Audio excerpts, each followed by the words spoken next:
Net finishing বা cement ভাঙা floor অত্যন্ত স্বল্পমেয়াদী ফ্লোরিং সলিউশন। এই ধরনের ফ্লোরিং সলিউশনের পরবর্তী সমস্যার সৃষ্টি হয় যে প্রোডাকশন ফ্লোরে অনেক বেশি ধুলাবালি সৃষ্টি করে এবং জায়গা জায়গা থেকে উঠে যায়, ক্ষত সৃষ্টি হয়।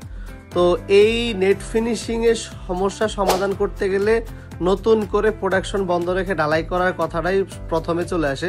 কিন্তু আমরা বলবো যে না, আপনি ঢালাই করা লাগবে না, অর্থাৎ প্রোডাকশনও বন্ধ করা লাগবে না। আমরা আপনার রানিং প্রোডাকশনকে হলো নেট ফিনিশিং এর সমস্যা থেকে সমাধান দিব। অর্থাৎ আমরা এখানে রেনোভা বেস টপ ইউজ করব, যেটা ঢালাই ছাড়াই সরাসরি ফ্লোরের সাথে কাজ করে দেওয়া যাবে। তো এই যে প্রজেক্টের ভিডিও চিত্র দেখছেন, এখানে ক্লায়েন্ট শুরুতে স্যাম্পল করে তার কোয়ালিটি টেস্ট করছে, যেটা হ্যামারিং করে, অর্থাৎ অল্প সময়ে সে শিওর হইতে চাইছে যে এটা কি ধরনের আউটপুট দিবে। তো এই কাজের শেষের অংশ, যে উনি দারুণভাবে এটা ব্যবহার করতেছে এবং রাফ অ্যান্ড টাফ ডিউটি করতেছে।